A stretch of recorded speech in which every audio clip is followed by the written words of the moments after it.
De retour sur le plateau sur M le Média, la radio en DAB+, partout en Suisse romande et sur Canal+, Suisse Programme en clair. Merci d'être avec nous. On parle du Caribana Festival qui revient du 4 au 7 juin prochain avec une programmation explosive et résolument électrique, électro-rock, afrobeat, hip-hop ou encore chansons françaises. Le festival lancé comme chaque année au bord du lac Léman promet une pluie de têtes d'affiche et une ambiance survoltée.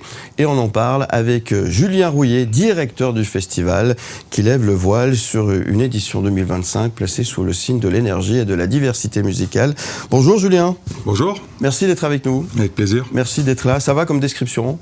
C'était plutôt sympa, ouais. Il y en a pour tout le monde, quoi. C'est ça ? Faut la refaire. Non, ça va. Moins crispé.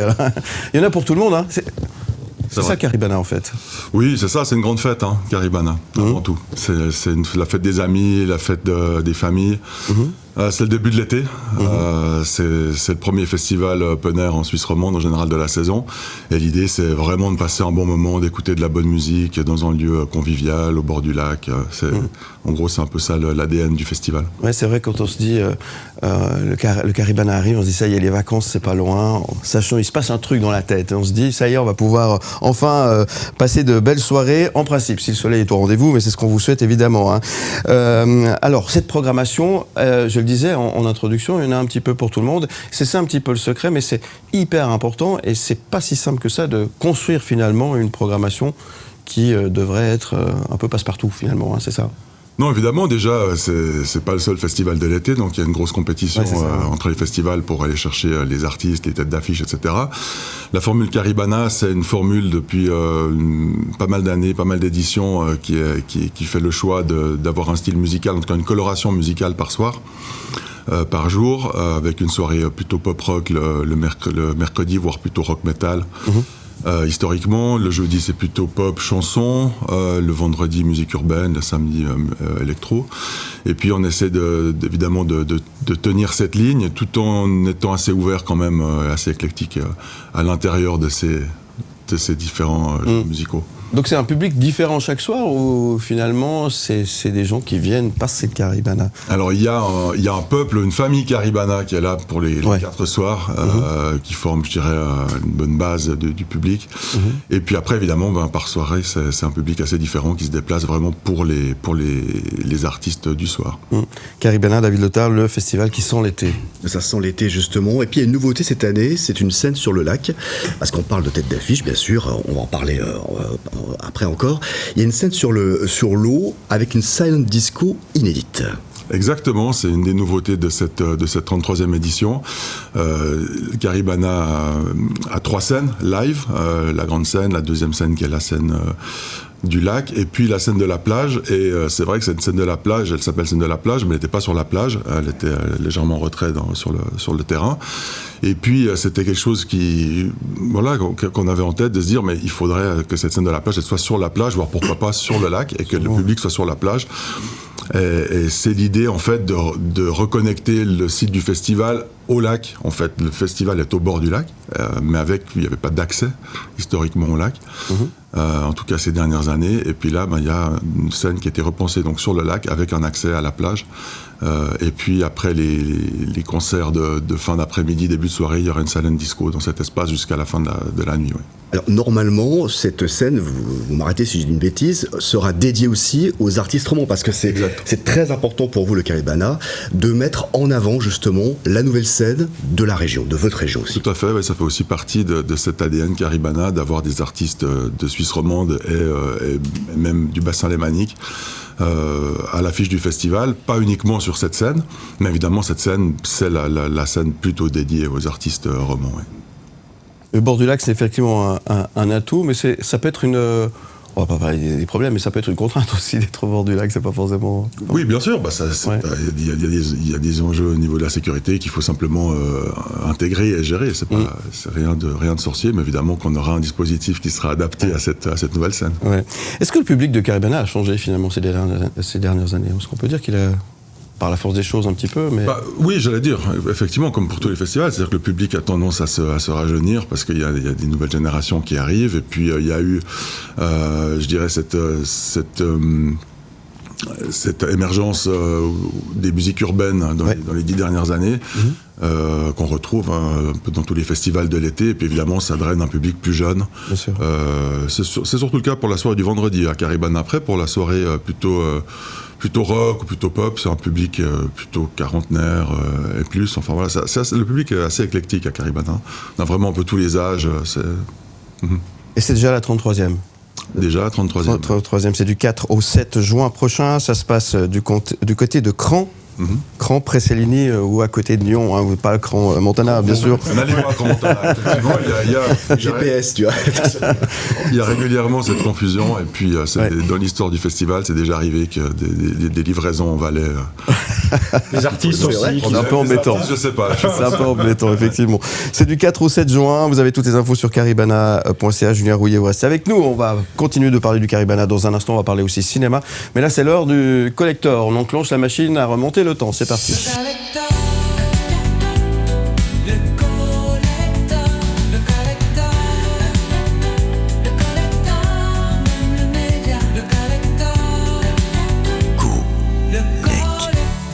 Et on se plonge en 1983. Ouais. Eh ben dis donc. Il y a l'été qui arrive bientôt. T'avais 10 ans. Avec Caribana qui va ouvrir les feux là. Et puis il y a Wham qui est toujours là, justement, à 45 tours. Sorti durant l'été 83 par les musiciens anglais Andrew Ridgeley et bien sûr George Michael. Club Tropicana, composé en 1981, avant même la création officielle du groupe Wham. Club Tropicana est la deuxième chanson imaginée en fait par le duo, bien qu'inachevée. Elle a été enregistrée en démo sur un Porta Studio. Ça vous dit quelque chose, c'est le Porta Studio?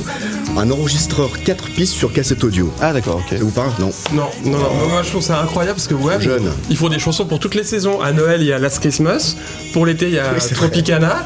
Ils ont dû faire une chanson sur les cloches de Pâques aussi, je vais le printemps. Moi, je suis étonné par la qualité de l'image, parce qu'on a un clip là, pour celles et ceux qui nous regardent à la télévision, et là vous avez une VHS de super qualité là. C'est le Pikes Hotel d'Ibiza.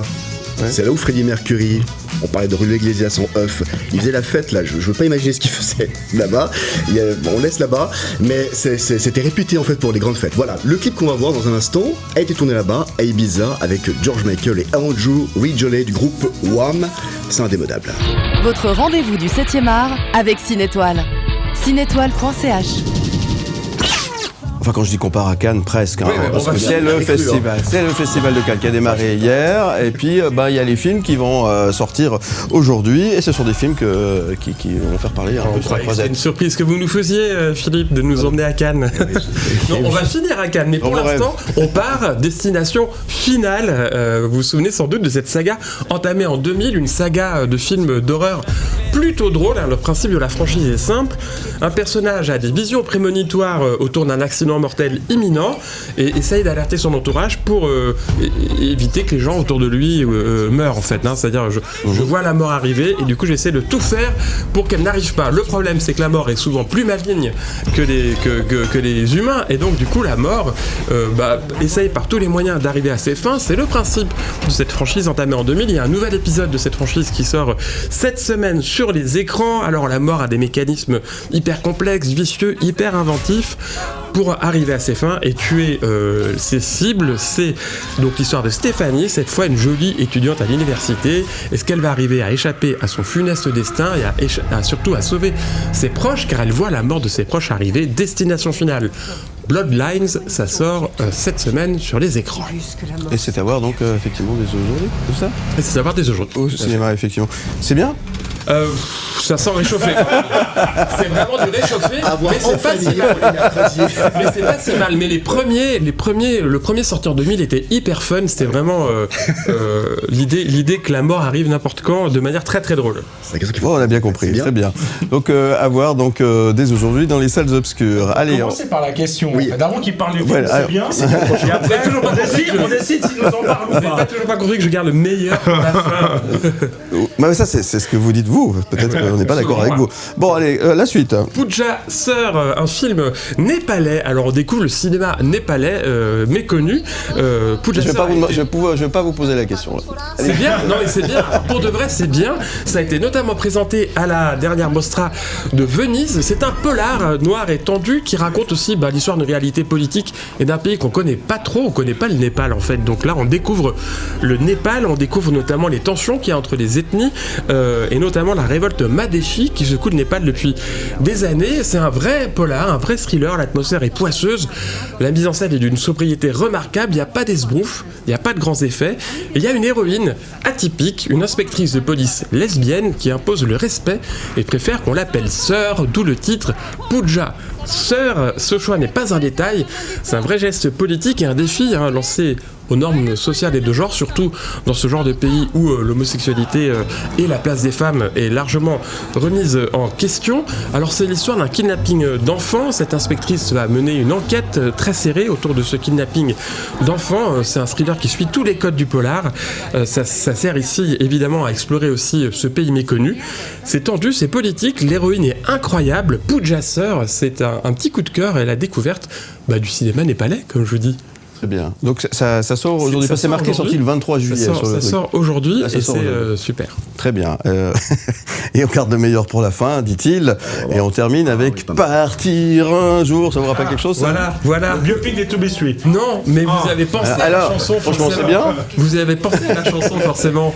Forcément. Oui. Et c'est le but de ce film karaoké qui a fait l'ouverture du Festival de Cannes hier. Un film d'Amélie Bonin qui adapte un court-métrage qu'elle avait déjà réalisé en 2023 sur le même titre et sur le même principe musical, un principe qui rappelle le merveilleux On connaît la chanson d'Alain Resnais, sorti en 1998. Les actrices et les acteurs expriment leurs sentiments en chantant d'immenses tubes à l'écran, réadaptés pour l'occasion. Alors il y a plein de nouvelles orchestrations de tubes hyper connus. Les orchestrations David sont signées notamment Keren Han ou Chili Gonzalez. Et alors on a le droit, en vrac, à Stromae, à Camaro, donne-moi ton cœur, bébé, ton cœur, bébé. À Dalida, quoi, c'est vrai, Non, c'est bien. Là, je vous ai perdu. Axel. J'aime bien la petite danse qu'elle a avec. Ouais. À Claude Nougaro et évidemment au To Be Free qui ont donné le titre au film. C'est l'histoire de Cécile qui est jouée par Juliette Armanet, une gagnante de Top Chef sur le point de concrétiser son rêve et d'ouvrir son propre restaurant gastronomique. Il y a 2 événements qui vont contredire ses plans. 1, elle tombe enceinte et 2, son père fait un infarctus. Alors elle va avoir quitté la capitale parisienne pour retourner dans le relais routier parental et redécouvrir en même temps son amour de jeunesse. Juliette Armanet qui chante les To Be Free réorchestrés par Chili Gonzalez, déjà ça vaut le coup. Et en plus, c'est une actrice incroyable. On découvre vraiment Juliette Armanet en actrice, elle est super. Elle donne la réplique à Bastien Bouillon, qui est un acteur aussi formidable. Il y a plein de tubes.